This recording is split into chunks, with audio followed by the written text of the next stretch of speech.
With this last part, we'll finally finish the server code.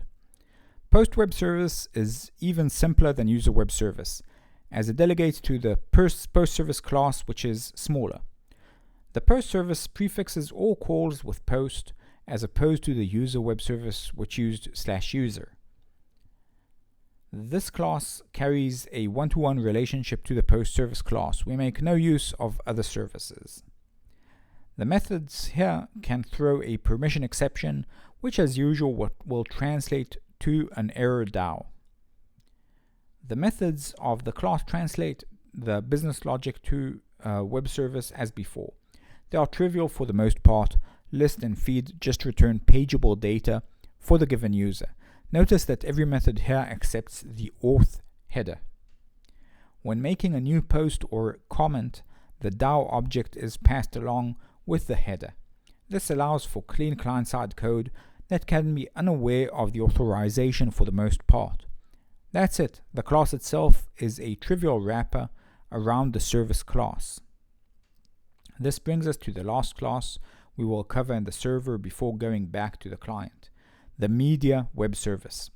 The media web service is as simple as the post web service, but has a few gotchas due to the complexity of MIME types and file upload. The media is mapped to the /media base URL. Again, the class can throw a permission exception, which will translate to an error DAO. Now that we got the main boilerplate out of the way, let's look at the methods. This lets us fetch a public image or media file. It assumes the media is public, and so we need no authorization. The ID of the media is passed in the URL path itself. We get the MIME type from the media entry in the database, since media can be literally anything.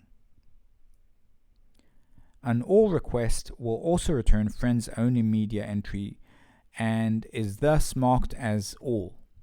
Other than the auth entry, it's identical to the public request. Upload is a multipart upload request that accepts a file with additional metadata as a multipart request. Multipart is a part of the HTTP specification that includes specific structure for submitting a file in a web-based form. Codename 1 has built-in support for uploading files using multipart request, so this is a pretty convenient solution for file upload. With that, we are done with the server. This has been a lot of work for the server, but most of it was simple boilerplate. The server isn't hard. Technically, in fact, it's simple and thus a bit boring. But we had to get through that in order to get the more interesting pieces. The following lessons would be far more interesting as a result.